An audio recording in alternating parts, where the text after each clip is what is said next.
give a little hope. Let's look at some building blocks on this defense, baby.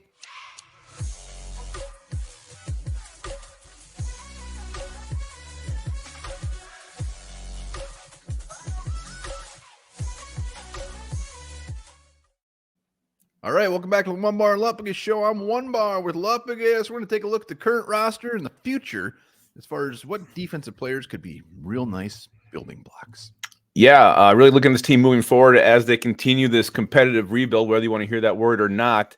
You feel like the defensive side maybe doesn't have as many blocks to build around as the offensive side of the football. We're going to look at that, some guys who we do have that we can build around. Before we do, subscribe to the channel, like, comment as well, and become a YouTube member. When we hit that 75, we'll give away a beautiful Jimmy Klein saucer, Brant Sass. Absolutely. Let's do this. So, I mean, I think everybody's down on the defense right now, especially moving forward. Daniel Hunter, question mark. DJ Wanham, injury and a free agent, and obviously some issues all around. But let's a little ray of sunshine. Some players. Well, let's also kind of define what we mean by building block. This isn't this is a young player, a core player, a guy who's going to be here for a few more years, at least a few more years, that we know is going to be good and we can rely on moving forward. Yeah, I mean, in competitive rebuild or not, these guys are going to be here. These guys could be part of a full-blown rebuild. So let's just get into it. Let's talk about 25-year-old safety coming out party this year, Cam Bynum. Yeah, you mentioned it, coming out party, 137 tackles. Are you freaking kidding me? You're looking for a gimme for Underdog Fantasy. Always take the higher on his tackle line. You hit that about 95% of the time. 9 pass breakups, forced 3 fumbles, 2 interceptions. We're kind of wondering if he would even make the team this preseason. Jesus, I don't know if I got that far. It was close, and this guy finally showed up. Brian Flores' defense was a perfect match for him. Balled out, Cam Bynum, well done. Man, he looked good this year. Well, here's the biggest thing for me is his play against the run. He's one of the best run stopping safeties in the league. I mean, that was big time. That's why he racked up all those tackles. I mean, they put him everywhere, kind of like Metellus. He's in the slot, he's in the box, he's at safety. I mean, they throw him everywhere. And the best part is he came out at the right time. Harrison Smith probably not coming back. We need somebody back there. Lewis Seen, clearly a big old bust. If he didn't come out this year, our safety position would look like your crapper on a Sunday morning. Disgusting. Oh, just real nice and clean and ripped. I highly doubt that. So Cam Bynum, thank you. Follow it up next year. Next year will be his last year on his rookie contract. So he's going to be probably looking for some cheddar. And you know what? Maybe he'll earn it. But Cam Bynum. Hell yeah. Oh, what a building block. Well, let's stay in the secondary. Let's stay at the kind of the safety position, wherever you want to toss him. Joshua Metellus. Kwesi, say what you want about him. The signing he made, re-signing him before the season, genius. He knew what he had in this guy. And yeah, the way Brian Flores used him was absolutely genius. He played every position on the defense. D-line, safety, corner, linebacker. He was all over the place. 116 tackles. He had an interception, 2.5 sacks, 7 tackles for a loss. Josh Metellus was a playmaker. The dude balled out all season long. And I believe he's still playing special teams as well. I mean, Josh Metellus. I mean, you said it. What a genius re-signing by Kwesi when he did it.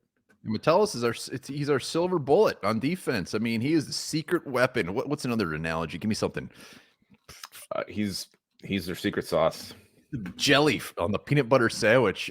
Still only 25 years old. Another guy that seems like he's been around forever. But again, what I like about him is his pass rushing ability. I mean, they send him in there. And yeah, granted, sometimes he completely whiffs, but he's always in the backfield. And it's going to be very interesting to see what they do with Metellus with next year. Is it going to be Cam Bynum and Metellus just straight up at safety? Are they going to bring another safety in, let Metellus just keep doing his thing? I hope they keep doing his thing with Metellus and letting him be that utility knife. Not utility knife. What's it called? Swiss Army knife.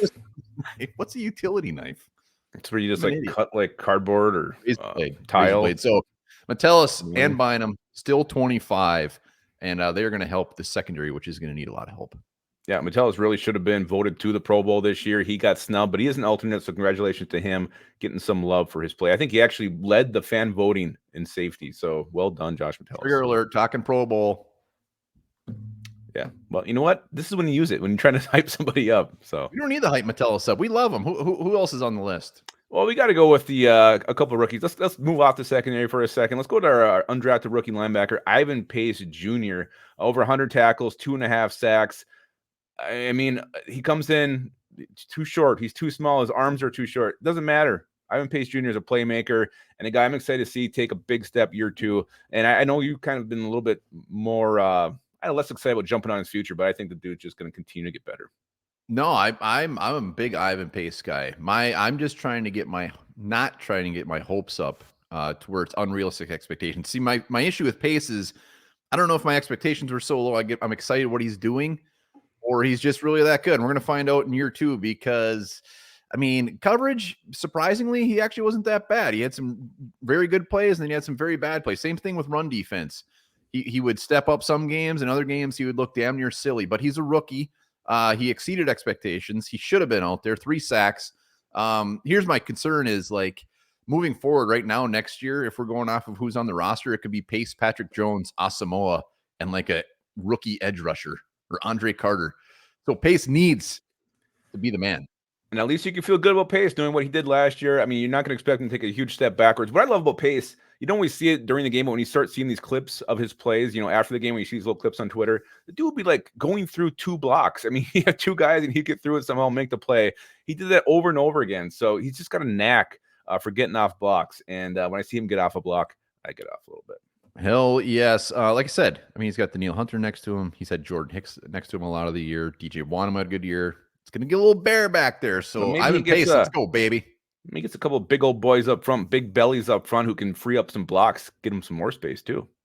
Hell yes. All right, last one. If you got anybody, throw them in the comments. A building block on defense. Mekhi Blackmon, the 30th best ranked corner in the NFL, according to PFF.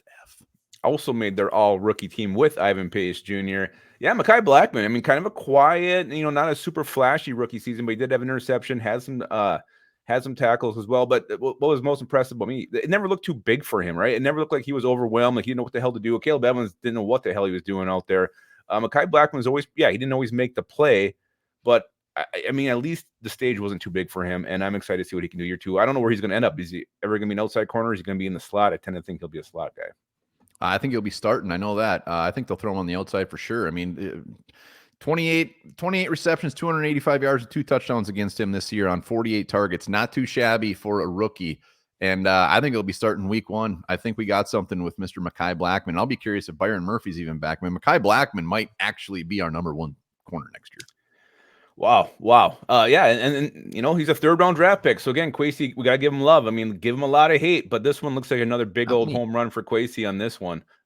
So yeah, you talk about the building blocks, and that's kind of the sad thing. There's really only these 4 guys. Yeah, there's other pieces. I mean, Byron Murphy might be back next year. Harrison Phillips is pretty good on the line, but those aren't guys you build around. These are the young nucleus of this defense. We got to find a few more of these guys if we're going to take a next step here.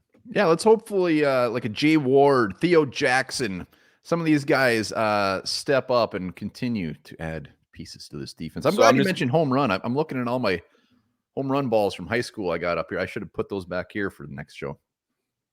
I think it would look the same as they did back there right now. I mean, there's none. You mentioned Lewis Cine, Andrew Booth Jr. Are we just completely out on those guys? I'm not out on Booth Jr. as like our number 3, number 4 corner. Lewis Cine, I am 100% out on. I don't think he makes the team next year. Yeah, Kwesi's presser, he was, he answered it well again, like he always does, but he gave the excuse, injured year 1. This was his rookie year, playing in a new system. Well, you know what? Mekhi Blackmon played a new system. I mean, if it's his rookie year, it would be a new system regardless. I know. We see a lot of rookies come out as a rookie, play damn good. Scene's gone. I know. I agree. And it was also, then at the same time, he said, like, well, we also need to find the best players we can find. So. No, let us know. Comments, building blocks on defense. Throw it down there. Hit that like button. Make sure you're subscribed. Remember this, saying fuck when you're in pain can boost pain tolerance by about 33%. That was aggressive.